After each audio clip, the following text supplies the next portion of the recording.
তেহরানের পরমাণু কর্মসূচি ও আঞ্চলিক শক্তির মোকাবিলায় মার্কিন যুক্তরাষ্ট্রের উপর নির্ভর না করে ইসরায়েল এককভাবে সামরিক পদক্ষেপ গ্রহণ করতে পারে বলে হুঙ্কার দিয়েছেন দেশটির জাতীয় নিরাপত্তা মন্ত্রী ইতামার বেন-গভির।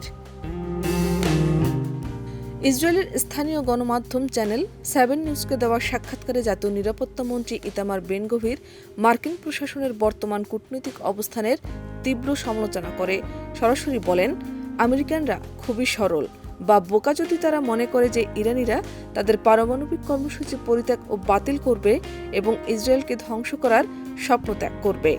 তিনি আরও স্পষ্ট করে বলেন, এই ইরানি হুমকির মুখোমুখি হওয়া এবং এর বিরুদ্ধে একাই পদক্ষেপ নেওয়া ইসরায়েলের নিজস্ব দায়িত্ব।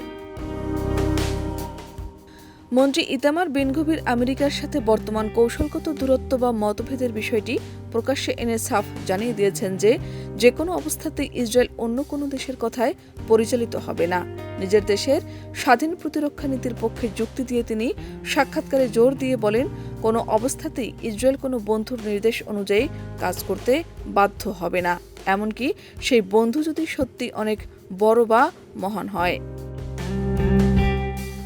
ইতামার বেন-গভিরের এই বিস্ফোরক বক্তব্য মূলত এমন এক সময় সামনে এলো যখন মার্কিন যুক্তরাষ্ট্র ও ইরানের মধ্যে আন্তর্জাতিক মধ্যস্থতায় একটি অন্তর্বর্তীকালীন শান্তি চুক্তি কার্যকর করার প্রচেষ্টা চলছে।